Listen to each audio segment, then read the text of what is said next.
Morning, everybody. Rusty from the Rusty Razor. Got another shave of the day. And today we got Stirling Pharaoh's Dreamsicle. Oh, yeah. If you like orange, with a little bit of hints of like vanilla and all that fun, spicy stuff, this is for you.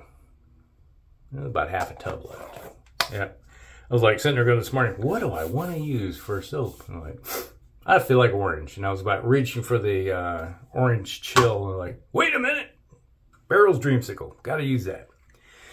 Ah, it smells good. I was like, I opened up the thing this morning just to, yes, I do have the splash to go with it. And a little bit splashed out. Yeah. Don't let it go to waste. Yeah. All right. So we're going to be using third use. I have to think about this one. Third use of the London Bridge blades with the 1960 flare tip from Gillette. Yes, the other half was like I picked up the early, what do I call it? Tech Gillette Tech, and this for, got this one too. So nice little razor. I've never used a flare tip before, so we'll just see how this one goes. I think there was like 3 different ones because it's an F code. I had to look it up and see what day it was, and it's in 1960. All right, so. But there's a red tip, blue tip, and a silver tip. So I think the blue was the mild one, the red's the aggressive one. Like, red for blood. It's like blood for the blood god type of thing. If anybody knows about the Warhammer world, when you hear corn, blood for the blood god. If you ever hear that, you understand. If you don't, you're like, what's this dude talking about? What kind of weirdness is this? Well, I'm an eclectic individual. I have all kinds of interesting hobbies, and one of them is gaming. Wargaming, putting little miniatures on the table. And it's like, my wife would always say, is trying to describe what I do, because I paint. I do commission painting for people. Every once in a while, I'll throw a picture up at the end. Maybe if I remember right, I'll throw a few up just to show what I do. But I paint little miniatures for war games. That's how I make my money. They can be from about yay big 15 mil little guys, about yay big to huge things. All right, first time ever using a flare tip, silver. We'll just see how this thing works out. I think it's the middle of the road one. That ain't too bad. We feel the blade. I equate it to, this is very similar to, let's say, right now it feels like kind of like an Edwin Jagger D89. You got enough feel. It feels like it's doing the job. But yeah, I've been doing wargaming since I've been a young teenager. I started off, it's like, alright, some of you may have played board games. There's a little company called Avalon Hill back in the day, which you had all these board games you could play. That was the gateway drug. Let's put it bluntly. My gateway drug into a lifetime of entertainment and spending money. I think it was, when was it? Last week? I can't remember. Days kind of blend together. But asking for forgiveness is like, yes, my daughter played. I passed on the whole hobby thing to my kids too.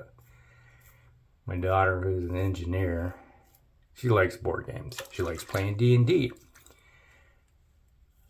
She really hasn't got into the miniature wargaming aspect of it. It was never her thing, but she loves board games. And now at the holidays are showing up. She's like, I want to start playing family nights. I'm like, okay, I'm down. We got a bunch of... I got one game system and it goes with Dune. D-U-N-E. Dune, the movie or the book series. And I got the board game plus all the expansions for it, where you play all the different houses and stuff. They're fighting over the spice. He who controls the spice controls the galaxy. We're fighting over Arrakis. Dune, desert planet. You can play all the different factions. So that's one thing we want to do, is play that as a family. My daughter and son recognize it. My wife is like, she's more of a Ticket to Ride or Catan style or Carcassonne style player. She's not into this backstabbing stuff, but my kids are like, I passed on my my evilness. So it's a good thing. And not too bad. First pass. Felt pretty good. It wasn't too aggressive. Wasn't too weak either. So yeah, it's like, I'm thinking it's more along the line now of the Mercor 34C.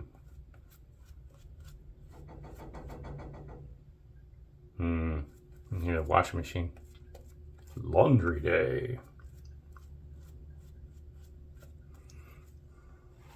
Get up early morning. Yeah, I gotta be running around today. Gotta take my mother-in-law out and about. She's got an eye appointment where they put injections. She gets injections in her eyes. I just get them in my back. It's like, which, yeah, we'll have to see how that works out. All right. Across the green. So yeah, I started off playing board games and everything, and then eventually started buying. It's like in the late 80s. Started playing this game called BattleTech, and well, we had Starfleet Battles too, which was a board game. They're both board games, but BattleTech started producing things called mechs, battle droids. Basically, it's a big giant robot kind of thing where the guy rides around inside, and you got this sheet that shows all the arms and legs and all the armor, internal structure, and you battle it out with other players who have their own mechs and tanks and combined arms, aircraft, fight it out. And you could be one-on-one, like one mech per side, or you can have companies of them or battalions of stuff fighting it out. Depends on how big a game you want to go. And right now, on my other channel, we got a little campaign going on where basically a battalion on a battalion. Actually, it's more like, right now, it's a company versus a battalion. Company of mechs versus a battalion of vehicles, armor.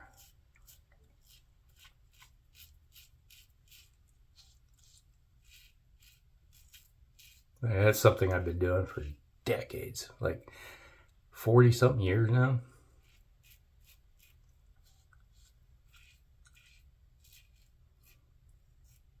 And most of the board games I have are historical related.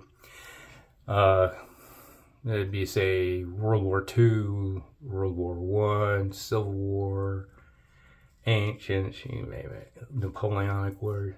One of the things that really got me into miniatures was Napoleon. There's Avalon Hill's Napoleon's Battle. Look at myself, a little bit of bump right there, and it got me into starting to paint 15 mil Napoleonic miniatures. So at one time I had basically a 4x8 table that was, I could fill it out completely with all miniatures. Just the whole thing. You wouldn't be able to see the tail because I had so many miniature that I had painted up. It would be like in the late 80s and 90s. I would sit there, we'd be watching. I'd have a little table, like a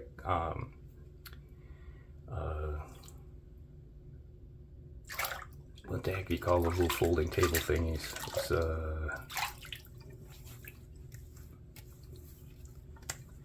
not a coffee table, but I'll come to mind. It's like yay big, you know. So I'd have it sit in front of me at my chair, and I'd be sitting there painting while I'd be watching TV. I do that every night, and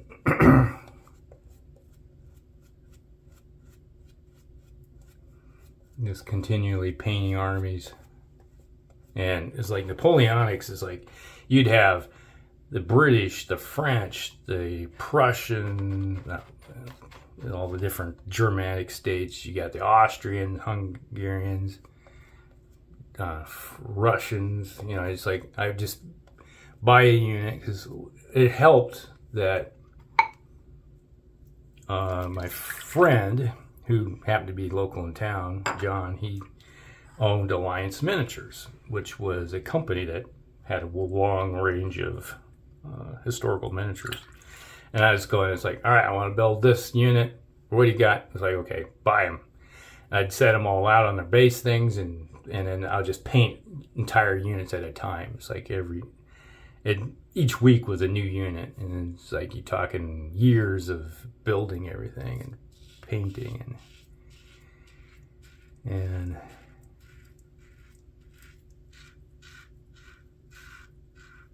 I'd say this is a pretty good razor. It's getting the job done well. Here, that blade working. But yeah, I just sit there and paint. And at the same time I'm painting out, I'm doing American Civil War 15 mils. And back when I didn't need glasses to see what I was painting because my eyesight was so good. Now it's like, yeah, I need readers just to even see what I'm reading anymore. I have to have a good light. But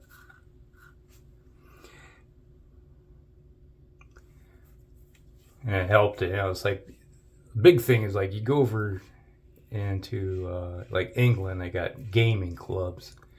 East Coast has gaming clubs too, but around here we had a game club, but I always met at the local game shop. So we didn't have a club, you know, type thing. But we'd sit around and play historical games. Civil War, Napoleonic were the most popular. I also got into American Revolution 15s. Lately, it's like I've been doing 28 mils, which are about that big. I just think I cut myself. Come in a little angle. There's a little bit of overhang here.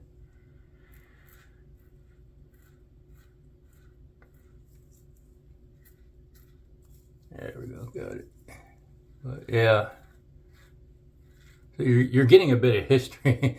So we'd replay battles. You'd set up a historical battle of, you know, this side or this side going at it, and we'd just try to set the tables up. And then for our game day, like usually it was a Sunday, and depending what time of year it was, you know, it's like the owner of the shop, he'd join in on us playing because he was a historical nut too, and he'd also had TVs around. It would be like when you go to a sports bar, you know, they had TVs everywhere because, you know, if it was football season, there'd be a football game going on at the same time. So you're watching football and you're playing a game at the same time. And most of the guys were like me, we're all in the military. So we really appreciated history and battles and recreating stuff. See how they'll come out. Number of times we played the Battle of Waterloo and the French just kicked ass. It's like, there's other times it's like, oh, okay, that one's even worse than historical. Boy, we just got routed. And some of the same guys that played, you know, they went with some 6mm Napoleonics. We set one up and played Austrians versus French. Big, massive battle. The table was like 20-something feet long. So we had the whole battlefield, and we were using a 6mm, which is like, imagine grains of rice equivalent, stacked up, standing up. That's about the size of these miniatures. So we had the battlefield just rolling. And there was a bunch of, there was probably 20 of us playing, so everybody got their little sector of the battlefield they were playing.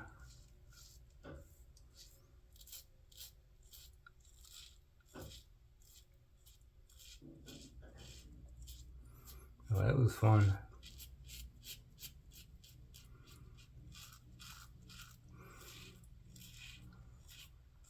Right now I got a bunch of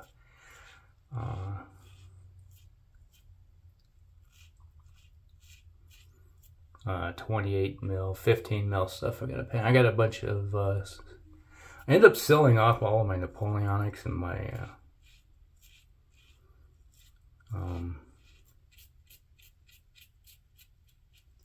Civil War, American Civil War. But now I have bought a bunch of back and painting them all up again. Never-ending battle. It's like you get new individuals come up. I want to play this area, and you're like, oh, okay, all right. I'll have to get some miniatures.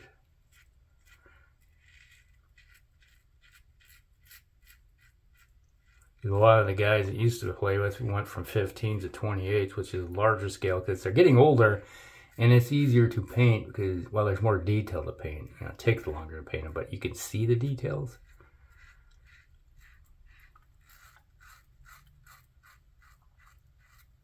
Or the sad thing is a lot of guys that were older back in the 90s have all passed on. It was a dying hobby. Literally, people were dying. I'd say 3/4 of the individuals I used to play with in the 90s are all gone.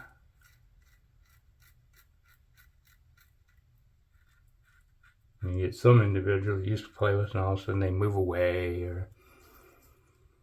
or just say, I'm tired, I'm not going to play anymore, I'm just tired. I had a heart attack, I can't play anymore. Okay, it's too stressful.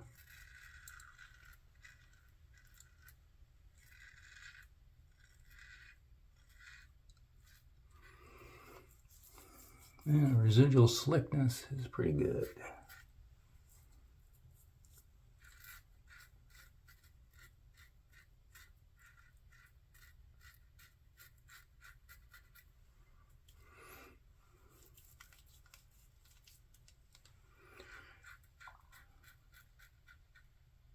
I'm surprised I didn't all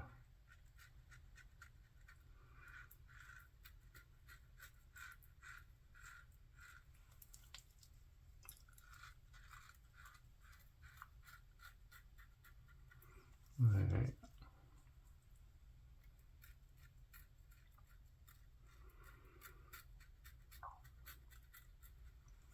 A little bit right on the nose. Take a little bit of effort to shaving your face off. Hair. Got it. All right.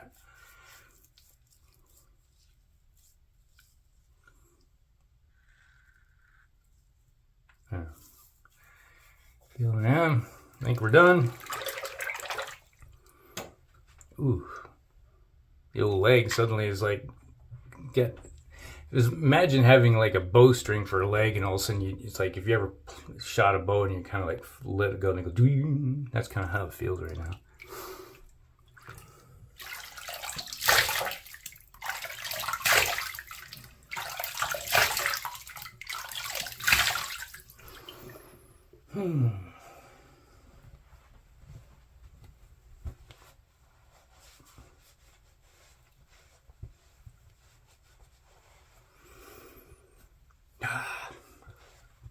Feels good. Good shave. Not a bad razor. Got the job done pretty good. And that right there. How the heck did I miss that? There. That would have drove me nuts. Okay. We got Pharaoh's Dreamsicle.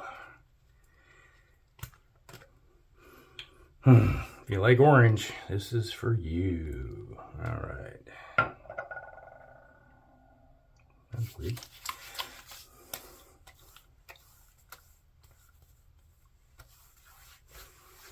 Ah, man, it smells good. All right, there's an affiliate link down below. So if you want something from the razor company, click on it and you'll be able to do a little kickback for me. So I'll get a little bit, and then when I get to like the $20, $25 mark, we'll do a giveaway. So there you go. Help fund the funds. Ah, man, it smells good. All right, so that's the shave day, everybody. Holy buckets, that smells good. All right, got Stirling Pharaoh's Dreamsicle. Excellent soap, nice and slick. I consider it the industry standard now. All right, then we had the third use of the, this is empty. I got a spare here. There you go. Yeah, got a spare. Got plenty of it. Bought 100 pack of those things. That's how much I like them. All right, so third use of the London Bridge blades with the 1960 Gillette's flare tip. Superspeed's flare tip. I think that might be the official name of it. All right, so there you go. I think it's just plain old Superspeed. But there you go. Hope you guys like it. Like and subscribe, share it to friends, and we'll see you in the next one. Rusty out.